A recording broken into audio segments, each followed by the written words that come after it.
Hello and welcome back to Prism and Company. On the docket today is a topic that I wanted to talk about for a long time, but I needed the right um not this. I needed the right input, the right inspiration, the right motion of the ocean. I needed something special to channel this into. And a very generous friend of mine gave me a deck recently that is just what the doctor ordered to make this happen. What I want to talk about today is micro narrative. I think this is something that tarot excels at exceedingly well, and it's actually one of the tools I personally think that helps people craft meta narrative with tarot. Now, what do I mean by micro and meta narrative? Micro narrative are very small stories, encapsulated little tales. Think of like a single episode of a TV show. That's even a little bit too big for what I'm saying here, but for this example, just like a very small little, maybe a scene in a movie. That's a better one. It's a scene in a movie where meta narrative is the big story. It is the entire movie itself. If you take a single scene out of a movie and watch it, it might be interesting, but it's very difficult to get the whole story. It's not intended to be the whole movie. You could extrapolate and, infer, but really it's about getting those scenes together that makes the whole tale. And I think probably right away you can see where I'm going with this. With a tarot deck, each of our cards is like a scene in the movie, and all of the cards spread out are like the movie played together. Or, usually more realistically, some subsection of those cards, maybe 3 cards in a pull or 9 cards in a box spread. But to help facilitate this discussion, I am going to be using the Carnival at the End of the World. What a delight this deck is. If you have not seen this one before, you're in for a real treat. It is just a feast for the eyes. It feels like actually holding a carnival in your hand in all of the best ways. It's got creepy clowns. It's got weird surrealist stuff. It is exciting. It's a little bit unnerving. It's amazing. So without further ado, let's take a peek inside.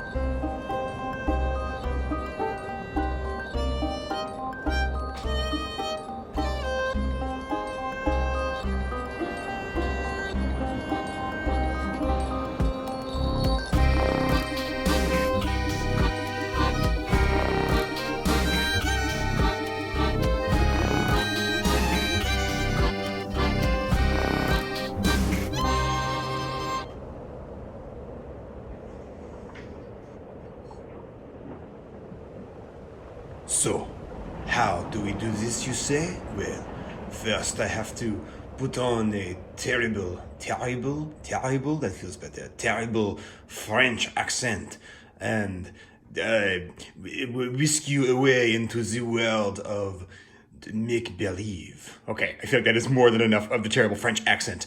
But don't these gloves feel kind of carny? I don't know. I like them. I think it's cool. What I want to do today is, because I'm clapping, hooray! What I want to do today is take you guys through some of the micro narratives in this card. What does the narrative of the Fool tell us? What does the narrative of the Magician tell us? And I'm going to go through and hand pick some of those so we can see a few individual narratives and then start to build stories out of them and take some of those elements of narrative and move them into, a holistic piece. Move them from just little snapshots, individual sentences, and start to construct paragraphs. And I don't want to do that using tarot knowledge. Not necessarily anyway. Like, for example, I don't want to take the 10 of Cups and talk about how this card is, emotional fullness, or like whatever the 10 of Cups mean. I really want to dig into like, what is the narrative of this card? What is this character telling us with these props in this, small setting? And then build a story out of those things. And that's just another layer that we can put in our tarot cake of, card meanings that we already have, but also the deck. The deck is like I don't know, 50% at least of what is being brought to the table with, a tarot reading. Well, okay, I'm second guessing my math now. But the images are relevant. We buy different decks because they tell us different things. They are different tools. If there was only one tarot deck, honestly, that'd probably make life easier and a lot cheaper, but it wouldn't be nearly as interesting. We wouldn't have crazy carnival themes or, beautiful minimalist pip decks or nature decks or Rider-Waite-Smith or Thoth or Marseille or whatever. So how do we read into what the deck is giving us? How do we use that as an actual tangible tool? All right, let me get my terrible French accent back on. Oui, oui. Okay, I should probably stop. Let's select a first card. Oh boy. I just, in my brain, started talking in that French accent again. That's going to be a slippery slope to go down. But let's start out with some of the majors here.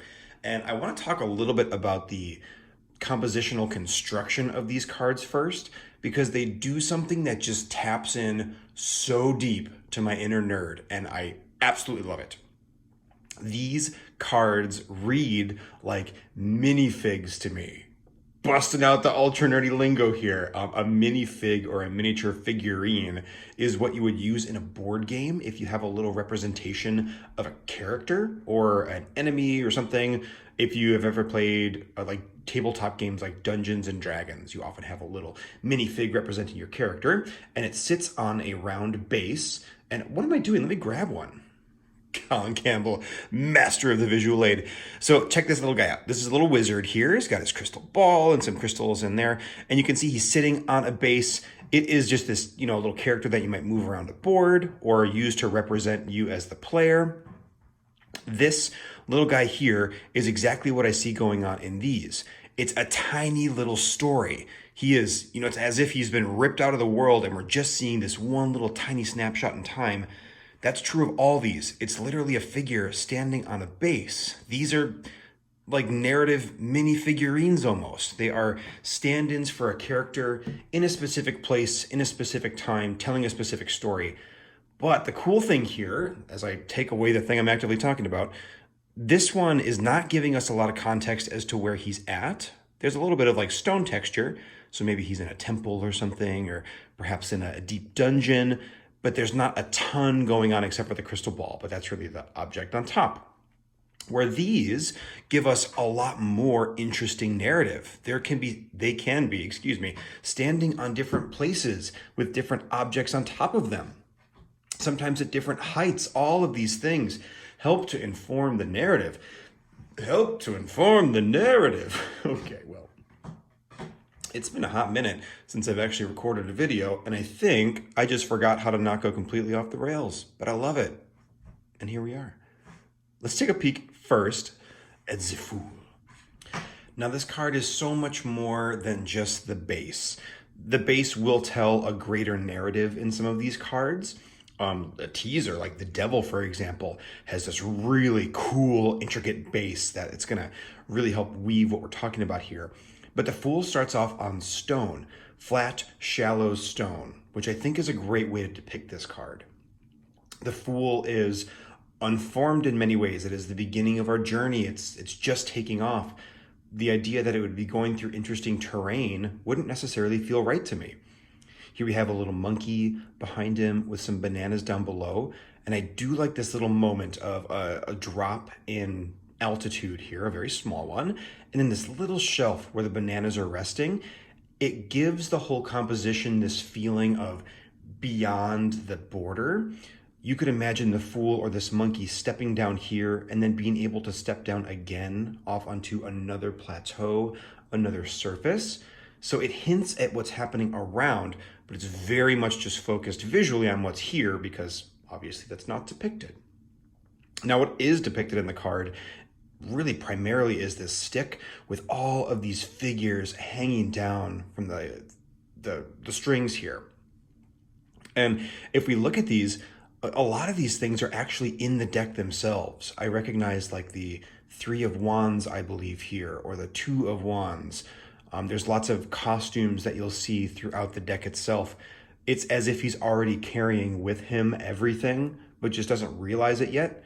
These look like toys and not people. They're puppets, or they're, a hanging collection off of his stick. It's the only thing he's got. But he is, glancing back at them, probably more glancing back behind even still, or maybe even at this monkey.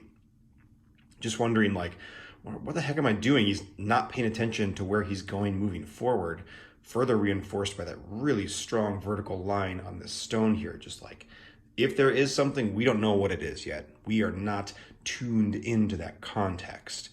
But even though he doesn't know, he is still carrying with him all of these eventual lessons. And considering that the Fool lines up next to the World, if you go all the way around the major arcana, how beautiful that the World then brings all of these lessons back into the Fool. So we will certainly use that element of carrying, of not knowing but carrying, in our meta-narrative. It just occurred to me that I want to do this for the entire deck. Like the whole thing, every single card, and oh my goodness gracious, we would be here forever and a day. So maybe I'll do a part 2. I think I'll tie this up in a little bow here, but maybe I'll revisit and tell some more micro narratives using the Carnival at the end of the world. Now looking here, I'm actually going to bring back the Fool in for a second. We have a very similar base on our High Priestess, but instead of a more solid like plateau, we have these little pockets, these little islands, if you will. And this negative space of the white is used beautifully in this deck to masterful effect. I'm just looking of where the heck my actual deck went. Can I find it quickly here? I'm thinking specifically of the Queen of Cups. You can see this narwhal horn sticking out of the ice that she is standing on. And we don't have to know exactly what's happening back here. We just know that this horn sticking out indicates that there is surface happening down below. It also really contextualizes the base that she's standing on. But the same thing is happening here in the High Priestess. The islands here are being contextualized by this white space. It is telling us, it is not the whole of what we're seeing. It's being cut off. And that could be a couple of different things. That could be maybe a liquid that is hiding these. That would be very High Priestessy if it was liquid. I'm going to go with that myself. Or maybe it's, we're seeing a plane being cut off, as if this was the tip of a mountain perhaps. And these are different peaks, and we're only able to see a little bit, like there's a very shallow shelf of clouds. But for me, I talked myself into it. I want to go for water because water just feels very High Priestessy. And the figure itself is shockingly normal for this deck. I'll show you a couple of the cards that I'm not going to use, like the Hermit. Look at how crazy this Hermit is. Like there's these amazingly beautiful, intricate costumes, but she's really just wearing a dress. It's all about what's happening around the High Priestess that's interesting here. That's one other thing that I like about this deck that I meant to say right up front. With the exception of maybe like half a dozen cards, all of these people could theoretically be wearing these outfits. It's as if you're looking at an actual carnival and they've just got on these, crazy ragtag outfits, these amazing constructions. They're almost like living sculptures in some way. That is a bit of a digression though. I just think it's really, really neat. But yes, so the priestess itself is all about what's around her. And I think that's so cool. You imagine the priestess being hidden behind a veil. She's also got these crazy antlers coming up and just like all of these stars. So for me, our narrative here is going to be built off the fact that she's standing on an island, or maybe even dancing from island to island, and is hidden within this space, within this veil. So let's use our micro narrative here as there is something hidden within. You can see it, but until you get there, you can't understand it perhaps, because the veil is very sheer. But I like that idea of withinness. So far we have our, everything is with you with the Fool, and there is this withinness with the High Priestess. Now, the Empress is interesting because in many ways it is the opposite narrative of what the High Priestess was saying. And I always do this, but let me bring it right back in here. The High Priestess is this very unobtrusive costume, except for the accessories on top, the elaborate horns, the sheer veil, where the Empress now holds these galaxies and all these stars on her person. You know, it's taking the outsideness of the High Priestess and putting it on the body. It's saying that you are now the mysteries. You are this thing that was hidden. You know, once you're within it, that is now you, and you carry it with you. The thing that really speaks to me, though, is the base that the Empress is standing on here. Because so far, we've really only seen those hard, firm, sturdy bases. And this one is extremely ephemeral. It looks like it's difficult to move through. It's a whole bunch of antlers. And the antlers have significantly simplified on the Empress's head here. Coming off the Priestess, they were extremely fractal and branchy. So it's like those have fallen, the whole veil has fallen and just like painted itself onto the Empress. And whatever has not painted itself on has fallen away down below. I almost like the idea, just because of this base, of the idea of information falling. What exactly am I looking for here? Of a structure falling and collapsing once you realize what it is. You're kind of like piercing through the veil of illusion. It's a very like Wizard of Oz moment when you peel back the curtain and see who the wizard actually is. You know, all of that grandeur and pomp and circumstance falls over you, and that knowledge then paints you, and you become something new. But it is then harder to walk through that knowledge. And that is not what I would normally associate with the Empress. But I honestly feel like that could be a narrative thread that is coming off of the High Priestess and going on to the Empress. So we're going to use that as our micro narrative here to help tell our meta narrative. I'm going to try and stop saying this is the micro meta narrative thing. I think we all get it at this point. Enter the Hierophant, one of the most interesting bases kind of in the major arcana, just because there's so much stuff happening, and that stuff reads as very magician to me. We can see the suit symbols down here. There is a wand, there's a pentacle bread loaf, there's a sword, there's a head. Actually, let's pick this puppy up. Oh yeah, there's a cup in there. They're all there. I'm sure they're all there. I'm having trouble focusing on that now. But it's things like normally with a magician card, you'd expect to see the magician in front of a table or sitting with all of his tools. But here we have the Hierophant, and he's standing above all of this, like with a severed head in this crazy costume of this hand in a very religious pose. And out of it is growing all of these shapes. I think here, the narrative is about this figure standing above all of this stuff. The Hierophant is not about the tools of, say, religion or mysticism in this deck. It is not about the practice of going somewhere or learning from a guru, as it can often be perceived sometimes.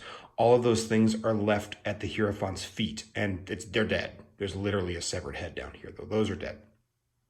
The tools here are in the practice. It is in the gesture that this is, this figure is made of.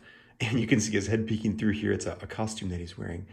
And from that gesture, from the axe, all of this life is springing forward. We can see snakes. We can see, I think, bean pods. A snail is growing up on the side over here. Perhaps some sort of fruit on top. All sorts of birds and foliage and stuff growing off the side. So this card, to me, this narrative is about actions over words. It is about acting out your beliefs as opposed to just believing them. Especially if we take a look, or whatever, let's just think about the High Priestess and the Empress again. Those are very much about internalizing these whimsical ideals. You are painting yourself with the sky and the stars. Now act it, do it, be it. I think that's pretty good. Let's take that for the Hierophant. Ah yes, the lovers. They stand high upon a mountain peak, a small plateau, the only refuge from the difficult climb. Around them, birds give sweet kisses and get franky as they do what birds do in the springtime. And then down here we have something like, okay, actually, can it, Colin, for 2 seconds, please. Can we talk about these little things down here? They almost read like owls to me. They're just very small little figures, almost maybe dolls. Owls freak me out, guys. If you have not seen it from my other videos, they freak me out. And I know exactly what it is about. I don't want to talk about it here. But look at this creepy owl from The Hanged Man. It's terrifying. We'll get to it, though. We have some really interesting stuff happening here in the Lovers. The base is one of the most interesting things to me, because most of the bases on these cards are very flat and very shallow and very just like a little slice of something. This is deep. I want to say offhand, this is the deepest base in the deck. It's at least among them. And I think that really says something. If we're going to treat these spaces as little mini narratives, the fact that it's up so high and it's so deep is absolutely important. It makes this feel like it's a trophy, like our two figures here are being put on a pedestal. They are being held above everything else, above the rest.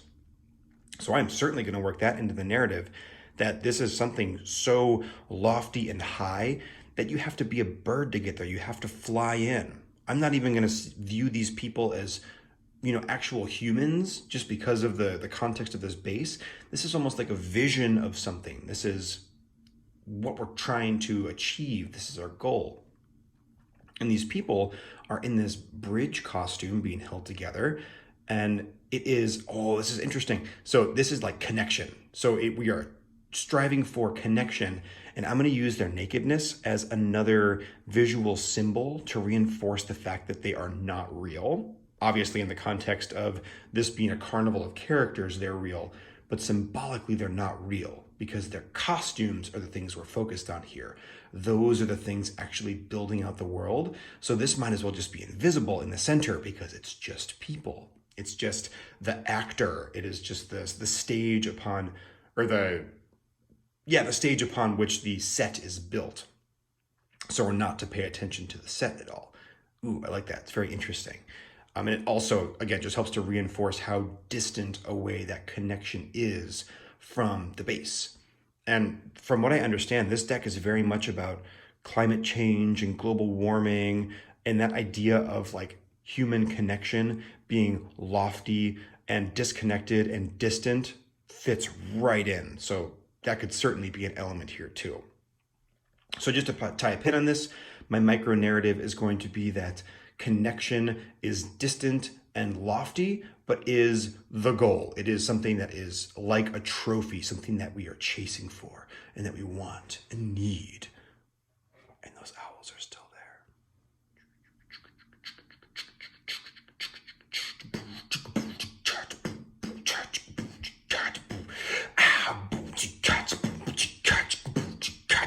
The chariot. Okay, enough of that. The chariot coming in here is probably next to the Lovers, like one of my favorite bases in the major arcana, just for how different it is from the other ones. Again, a lot of bases are very much slabs. The Lovers was this huge mountainous expanse. The chariot is flat. It is as paper wafer thin as we can get. So much so that it is dissolving away. We can see the places where this base has been worn by the traveling of carts. I like to think of it either as just the road completely dissolving, or maybe it is soft earth beneath, like freshly moistened from rain. And these are crevices of wheels that have been filled with water, and they're just reflecting this lightness that's coming in from the top. Either way, this is one of the most clever costumes in the whole set, in the whole deck, because down here you can see these little teeny tiny feet, and that to me is saying that there's a person in here.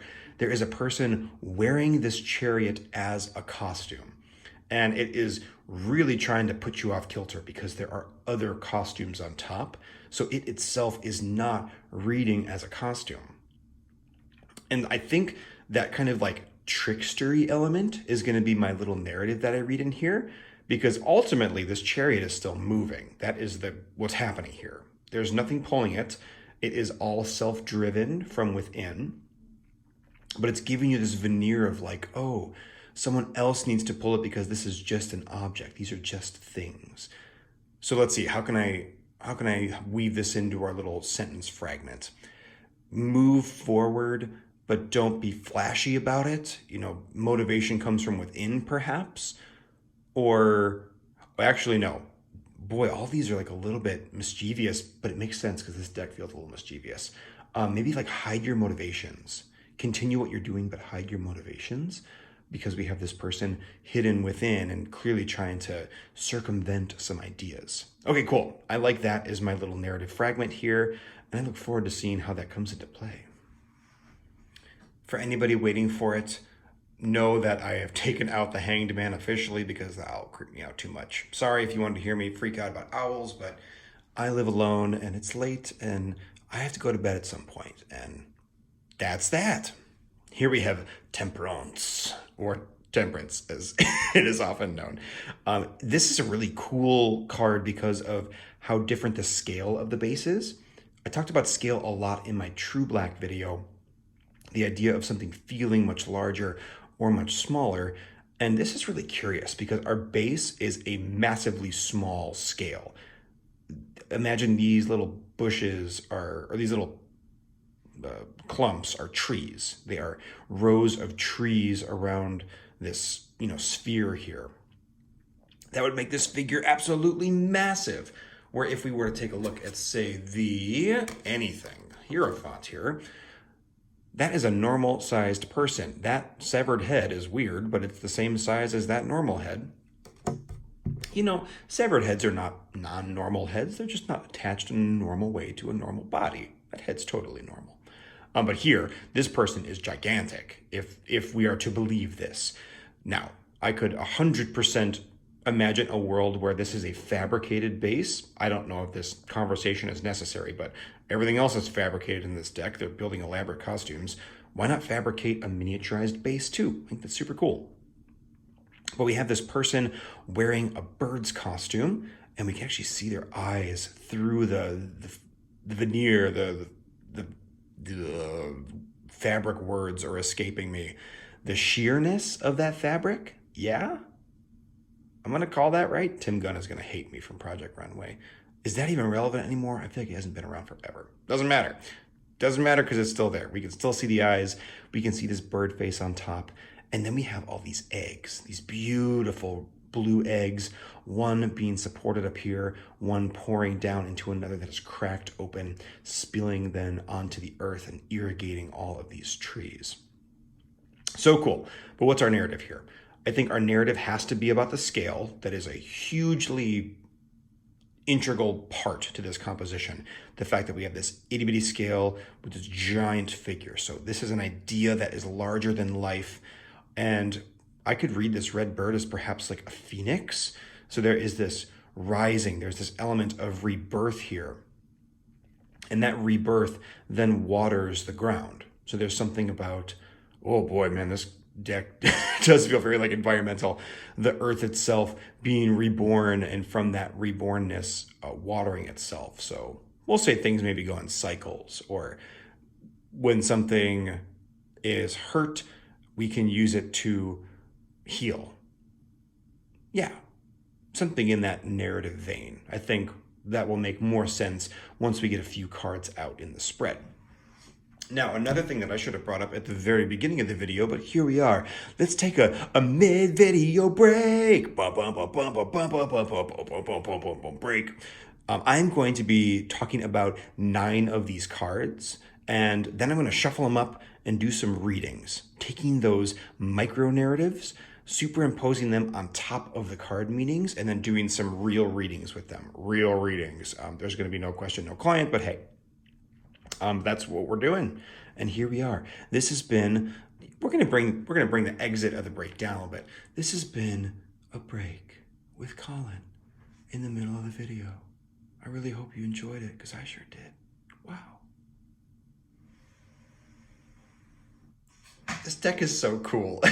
We take a look for a second at the devil and really just sort of drink it in. Because the first impression of this card is to be like, yeah, look at this dude with his crazy horns. He's got like 2 sets of horns. And then he's got like all these bells and stuff. But like, nah, I don't even want to look at this dude yet. Because look at the charm and the ridiculousness of this base. First of all, the base itself is kind of this capsule. It is this rock with molten lava in it. Clearly a face has been either carved from the rock or is, bleeding through by some sort of demonic whatever. But like the little googly eyes that have like flown away from the face, just giving it this ridiculous expression. And then these little animals, they're black, so they could be maybe like, I was going to say demonic or something, but they really just look like animals. This one kind of looked like, doesn't matter, it's an animal. They're actually playing with those little things, dragging them off to the side and moving them around. So it's trying to be all intimidating, but it's just goofy as all get out. And that's sort of matched by our devil figure here too. I think there's an intentional intensity and intentional aggression, or what's that thing in D&D called? Intimidation factor. He's holding the spine of something with its skull on top. He's holding people in his hands. That's clearly a doll. And he's got all these bells as he stems. He's like, rah, rah, rah, rah, rah, ching, ching, ching, ching, ching. And that is the narrative that I want to read into this here. It's these little pillars are literally blowing smoke up his ass.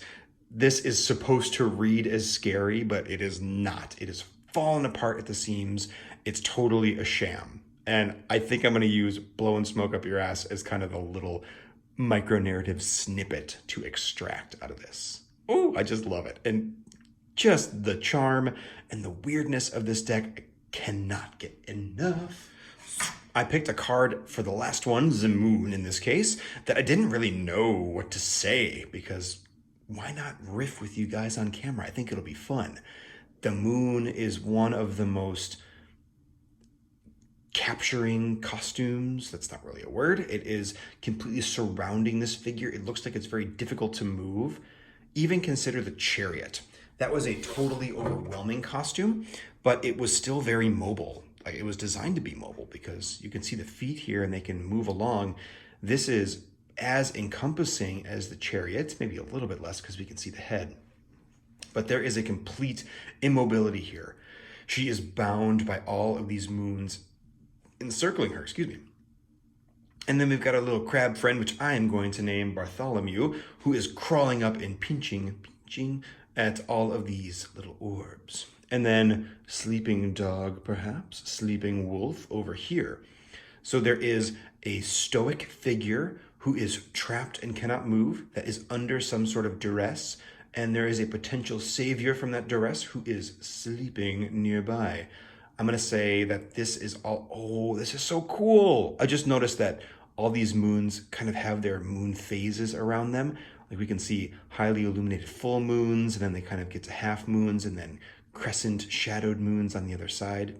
God, this deck is gorgeous. So, ooh, maybe that'll be worked into let me just say some things here. As if that hasn't been what I've been doing the whole time. Hi, okay.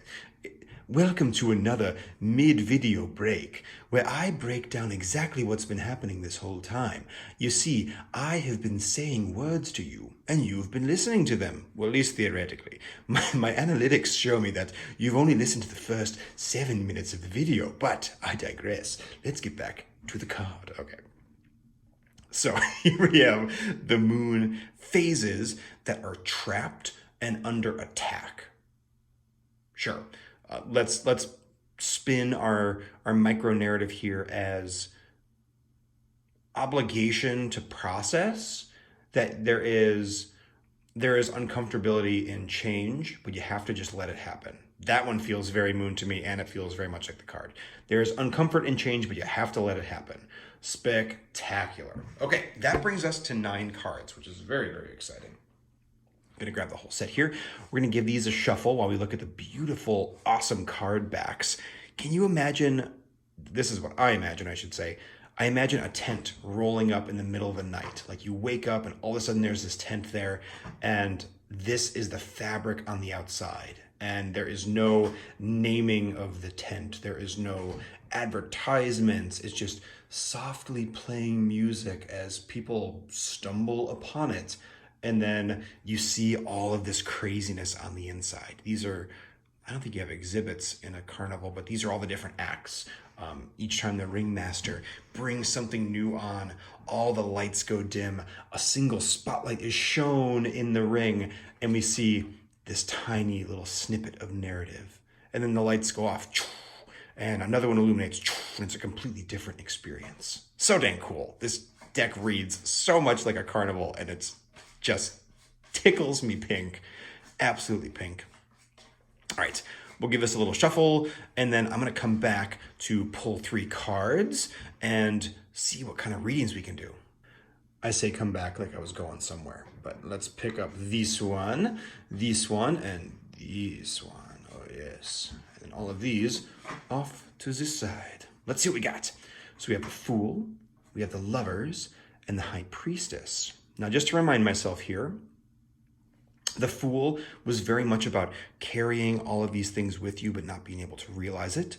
The Lovers was about striving for connection, but that being disjointed in some way. So it's really about the striving. And the High Priestess was about the veil. It was about not being able to see all the context, or not being able to get to the context, perhaps, because there was this veil around it. Something like that. We'll get there. So how am I going to read these 3 together? You are, boy, it's really, really striving here. This is like almost like a non-reading. This is just air being blown. There is this, we're going to keep this as the center card. There's the primary card, I should say. Obviously, it's the center card. We're striving in this. We are striving for connection. But what's keeping us away? What's keeping us away is that there is this feeling that connection is this unreachable thing. It is behind this veil, and we have not yet parted the veil to get to it. But what we don't realize is that connection is within us. It is something that we carry. It is something that we bring along for the ride. We just have to take a look at it to see it. We have to, see that the veil is there, but it is transparent. And then, this illusory connection all of a sudden becomes us. We are the missing element. We are the thing that establishes that connection. Now that's interesting from an image perspective, but does that fit with the more traditional meanings of these cards, at least as I would read them, because everyone's going to have their own slight different variation and flavor on these. Well, let's see, the Fool is, yes, that one feels right. Not quite knowing, just setting off, feeling trepidatious, or maybe even like bounding in. The Lovers, this idea, for me, the Lovers is very much about the disconnection of two-ness. So that absolutely feels right for this wanting to build a bridge, but feeling very distant. And the High Priestess is so much about the experience of mystery or information, but kind of like the environment of it, not being known, a gatekeeper. So yeah, all of that totally lines up to me. This idea that we are striving and reaching for connection. We carry all the tools with us, but they are hidden. We just have to see through it, see through this very easily pierced veil to know that we are the connections.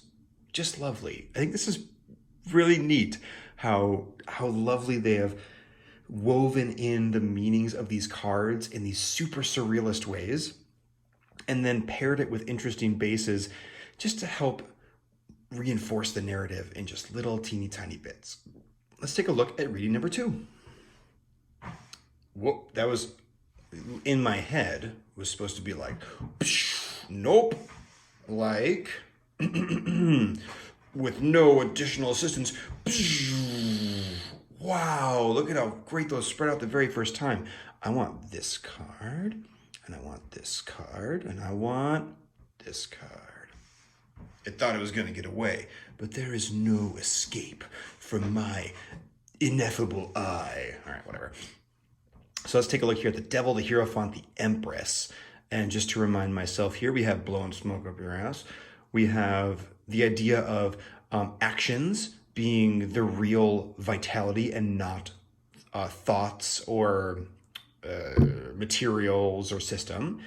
And then the Empress, the idea that, you carry all of this with you. You are painted in information and mystery and wonder, but doing that also sheds something. You have to deal with that knowledge.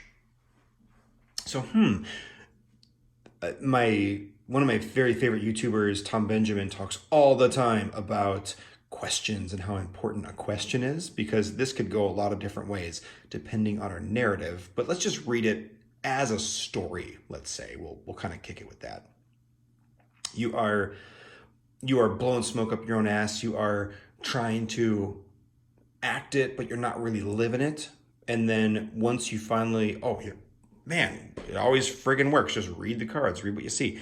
Then you finally live it out. You enact the things that you have been showing that you were trying to, be flashy and dancy about. And then you have to live with that weight. You now have become your actions. You are walking these things. Remember, I'm kind of reading the Empress as the culmination of the High Priestess from this deck. And then, coming off of this weight, you are now trudging through all of these things that you did in the Devil. You are kind of sitting in your own bed, your own bathwater. There's probably some cool expression there I'm not thinking of, but you're dealing with the implications of previous actions that you've taken. Now, these two feel very much like their traditional meanings to me. The Devil being kind of trapped in something or not really realizing something. The Hierophant being very much about like wisdom and information, and even the idea of like acting upon that info feels very Hierophant-y to me. Those two certainly read. This one's awfully interesting. I read Empress as safe space. So maybe allowing yourself safe space to walk through what you have done to what you now are, to those actions that you are now moving forward through. So if you have been talking the talk, you finally have to walk the walk and understand that there will be ramifications of that as you move forward, and know that that's okay. Allow yourself that space to make it work. Hot diggity daffodil. This deck is a neat reader. It's got this super interesting way. I described this deck to a friend recently as reading a clue to a mystery that somebody forgot about 100 years ago. It's this like convoluted backdoor route to get into something, but ultimately it gets you to the same place. These cards are still the same cards that you'd see in a Pip deck or a Marseille deck or whatever. And I think that's so neat. It's just like, it opens up your brain in a slightly different perspective to see the world through a different lens, which is so what a carnival is. A carnival is like a fantasy. It's taking you out of the norm and bringing it into something new and something different. But at the end of the day, it's still people. It's still that same experience, that same human experience, just trying to present itself as something more fanciful. Oh, settle down here, cards. I flipped those cards over and I was like, no, I've got to shuffle and pick the right ones. But there were only three. And then there were three. We have the Moon, we have Temperance, and we have the Chariot. I'm interested that these two came up together because they kind of, I called them out together in the walkthrough before. They have a very similar stuckness or entrapment of their costume. To remind myself here, this was very much about, letting cycles happen, even though there's going to be some discomfort with them. This was about, it was like the Phoenix. This one was a little bit vague and ephemeral. So let's really tie it down here. Systems feed themselves.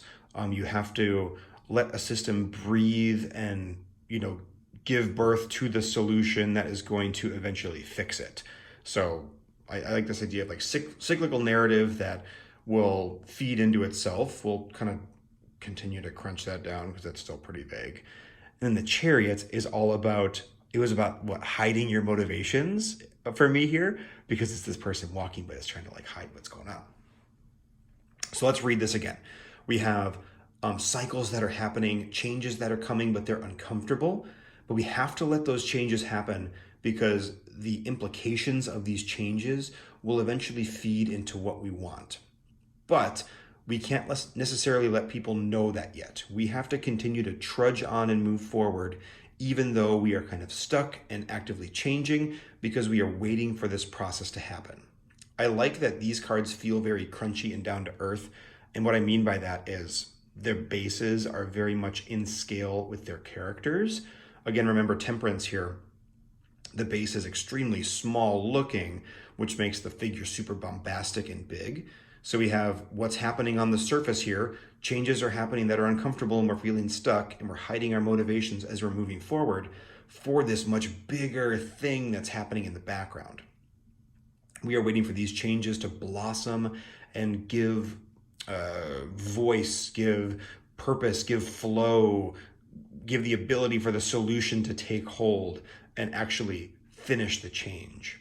Oh my God, I can so relate to this feeling of needing something to change, but having to wait for it to change first. That like very human stuckness that we all just tend to get into sometimes. Super interesting, super neat. Boy, is this deck just a real winner. Sometimes a deck can be beautiful, but not really have a distinct voice. It just is another tarot deck that is, kind of in the mix. Sometimes a deck can have a super unique voice, but be ugly and, kind of off-putting in that way. And then sometimes you hit one like this, where it's just a little bit of everything. Actually, I'm going to put our characters from the beginning up here because they're super dope. Boy, what an absolute treat. I hope you guys enjoyed this look at some of these meta-narratives. How can we break down individual cards into a little snippet or a sentence? So then, once we're finally reading, we can use those things to weave together. And what a perfect deck to do it. What an interesting way to tackle those narratives. I would love to do this more. If you guys are interested, please let me know. I might just do it anyway, who knows? But if you're interested, I'll make it a priority because I have a whole backlog of stuff that I probably should be recording too. Anyway, thank you so much for joining me, everybody. This was an absolute treat and absolute blast. I hope you enjoyed too. I will see you all next time. Bye-bye.